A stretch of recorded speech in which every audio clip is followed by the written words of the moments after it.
Break के बाद स्वागत है आपका सी न्यूज भारत में। कैमूर में सासाराम संसदीय क्षेत्र के भाजपा प्रत्याशी शिवेश राम ने जिला समाहरणालय में जिला निर्वाचन पदाधिकारी सह जिला पदाधिकारी के समक्ष अपना नामांकन भरा, जिसके बाद शिवेश राम भभुआ के गुलजार वाटिका में लोकतांत्रिक गठबंधन के जनसभा में पहुंचे, जहां एनडीए के सैकड़ों कार्यकर्ताओं ने उनका माला पहनाकर भव्य स्वागत किया।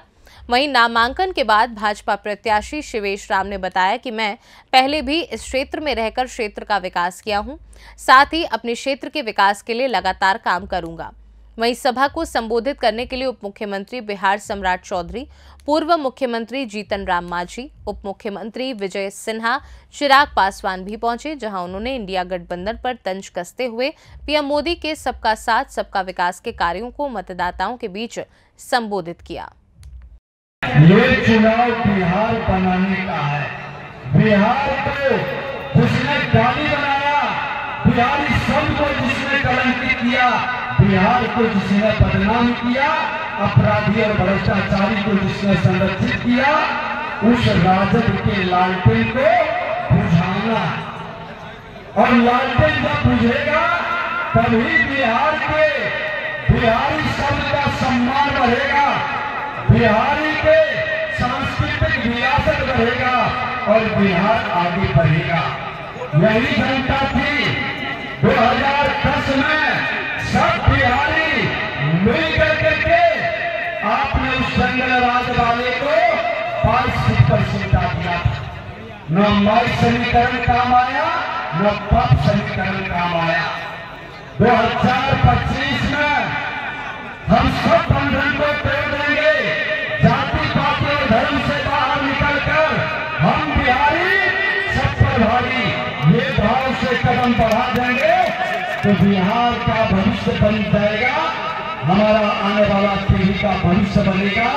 देश के प्रधानमंत्री नरेंद्र मोदी जी योजना के तहत देश भर में 81 करोड़ लोगों को मुफ्त में राशन दिया जा रहा है। एक तरफ हमारे प्रधानमंत्री ने सीमाओं पर हमारी सड़क को सुरक्षित रखने का काम किया, कांग्रेस के माध्यम से भी देश में विकास को गति देने का काम किया। जहाँ एक तरफ तमाम विवादित मसलों का हल किया, धारा 370 की बात हो या जिस तरीके से हम लोग आज ऐसे टेंट में बैठे पिछले 500 साल से रामलला ऐसे ही टेंट के नीचे थे। आज हमारे प्रधानमंत्री जी ने अयोध्या में भव्य राम मंदिर का निर्माण करके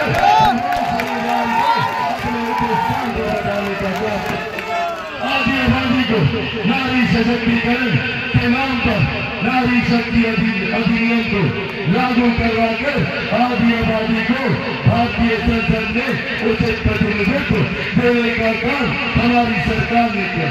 क्या एक तरफ हम लोग विकास के कार्य कर रहे हैं तो वही दूसरी ओर विपक्षी दल के भी नेता है और समाज के लोगों को भी फायदा देने में सुरक्षित है। ऐसे बड़ा नेता को छोड़ करके हम लोग किसको आगे बढ़ाएंगे? इसीलिए उनका नारा है कि अब की बार 400 पार हम लोग को करना है। ये आपसे गुजारिश है। आप बिहार में एक बात कहना चाहते हैं कि गत 2019 में हम लोग 39 सीट जीते थे, एक सीट की कमी रह गई थी और जो हमारे नरेंद्र मोदी जी और नीतीश कुमार जी मिल करके बिहार को डबल इंजन की सरकार के रूप में आगे बढ़ाने का काम किया है। इसलिए हम लोगों को संकल्प लेना चाहिए कि 1980 का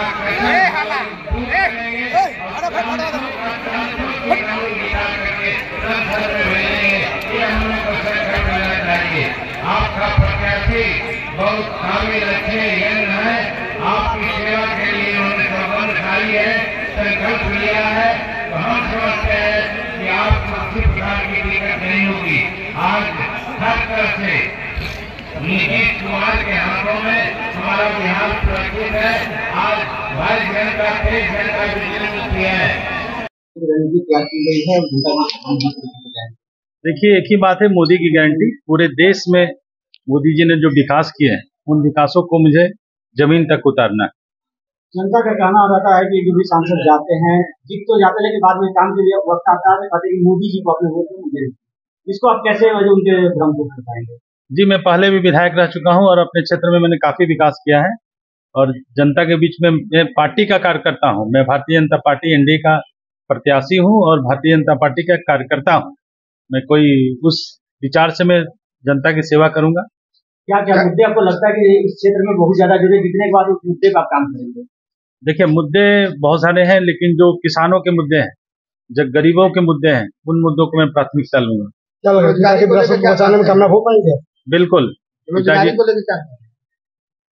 देखिए, नरेंद्र मोदी जी ने बहुत सारे रोजगार दिए हैं, आने दीजिए, समय आने दीजिए। अभी हम विकसित भारत की ओर, विकसित भारत है और मजबूती के साथ 2047 की तैयारी में लगे हुए हैं। दुनिया में श्रेष्ठ भारत होगा। लग रहा है कि पिता की विरासत को बचाने में कामयाब हो पाएंगे? बिल्कुल।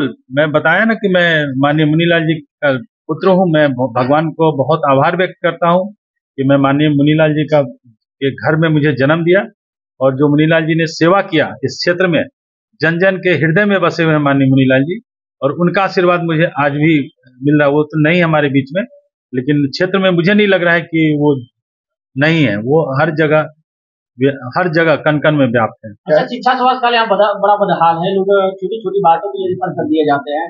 शिक्षा, उच्च शिक्षा के लिए कोई यूनिवर्सिटी या उस तरह का व्यवस्था नहीं है। देखिए, जहाँ तक स्वास्थ्य की बात है, नरेंद्र मोदी जी ने की गारंटी है कि जो आयुष्मान भारत के माध्यम से हम गरीबों को 5 लाख के बीमा दे रहे हैं और हमारे मैनिफेस्टो में भारतीय जनता पार्टी का मैनिफेस्टो में है कि हम 70 वर्ष से ऊपर के लोगों को हम आयुष्मान कार्ड देने का काम करेंगे।